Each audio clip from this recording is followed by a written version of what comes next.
جب تک آپ اور میں اپنے طور طریقے نہیں بدلیں گے، جب تک ووٹ واشنگٹن سے ہوگا، پاکستان سے نہیں۔ آپ کو لگتا ہے پاکستان میں کبھی الیکشن ہوئے ہیں؟ ہمیشہ سلیکشن ہوا ہے۔ آپ پھر بھی جا رہے ہیں الیکشن میں حصہ لینے۔ میں کبھی نہیں کہتا چینج چاہیے مجھے، کیونکہ شریعت اور قرآن میں چینج نہیں ہو سکتا۔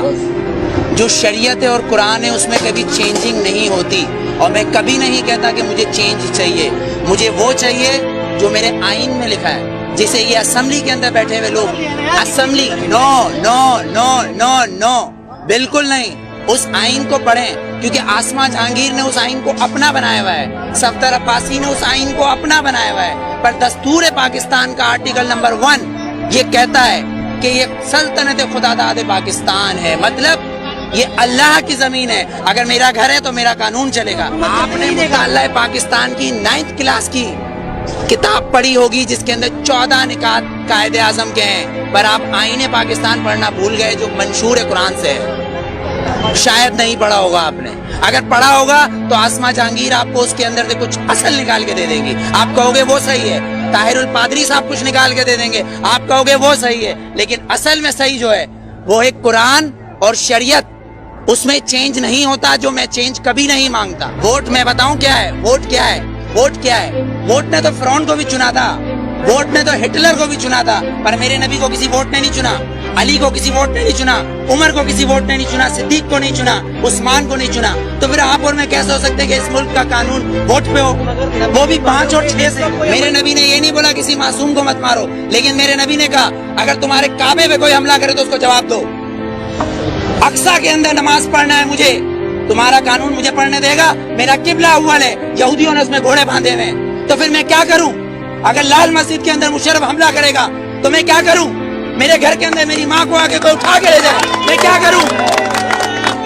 میرا قانون اس کی اجازت دیتا ہے، میرا قانون اس کی اجازت دیتا ہے۔ آرٹیکل 63 اور 62، آرٹیکل 63 اور 62 اس بات کی اجازت دیتا ہے کہ چیف جسٹس کو بھی چیک کرو، چیف جسٹس کو بھی چیک کرو۔ لیکن یہاں تو میں پارکنگ والا کھڑا ہوں، یہ پارکنگ والا میں کھڑا ہوں، یہاں گورنمنٹ آتی ہے کہتی گورنمنٹ کی گاڑی ہے، تو یہ جو گدھے کھڑے ہیں، یہ جو گدھے کھڑے ہیں جن کے ٹیکس سے یہ گورنمنٹ بنتی ہے، جب یہ 10 روپے اور 20 روپے دے رہے ہیں تو یہ گورنمنٹ کیوں نہیں دے گی؟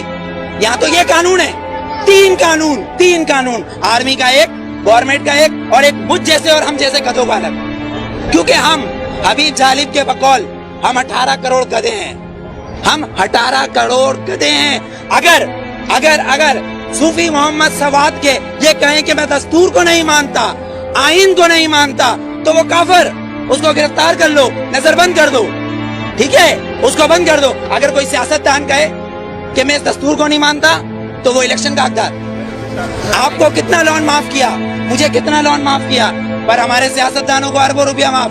بلاول زرداری صاحب کا 30 ارب روپے کا محل رائے میں بن رہا ہے، وہ بھی کس سے لیا ہے؟ ملک ریاض سے، Malik Riaz. No you are not corrupt, I am not corrupt, Malik Riaz is a corrupt, ایک کرپٹ مین ہمارے پریزیڈنٹ کو پیسہ دے رہا ہے اور کہہ رہا ہے رائے میں محل بناؤ، اس لیے کہ نواز شریف کا محل ادھر ہے، کیوں ٹھٹا میں بناؤ نا، لاڑکانہ میں بناؤ، ادھر غریب لوگ مر رہے ہیں۔ سیلاب آیا سندھ میں تو تم سوئٹزرلینڈ گھوم رہے تھے، ہاں؟ تم کس پاکستان کی بات کرتے ہو؟ پاکستان کا مطلب کیا ہے؟ پاکستان، فارسی میں استان کو کہتے ہیں شہر، اور پاک ہے پہلا کلمہ طیب مانے پاک، اور طیبہ کا مطلب مدینہ ثانی ہے۔ یہ سن لے یہ یہودی حکمران جن کی ڈورے صرف واشنگٹن اور نیو یارک سے چلتی ہے، لندن سے ہلتی ہے، کسی کی پشاور، کوئٹہ، پنڈی یا کراچی سے ڈورے نہیں ہلتی، ان کی امریکہ سے ڈورے ہلتی ہے۔ جس دن ان کی کعبے سے ڈورے ہلیں گی اس دن ووٹ دوں گا، ورنہ بائیکاٹ۔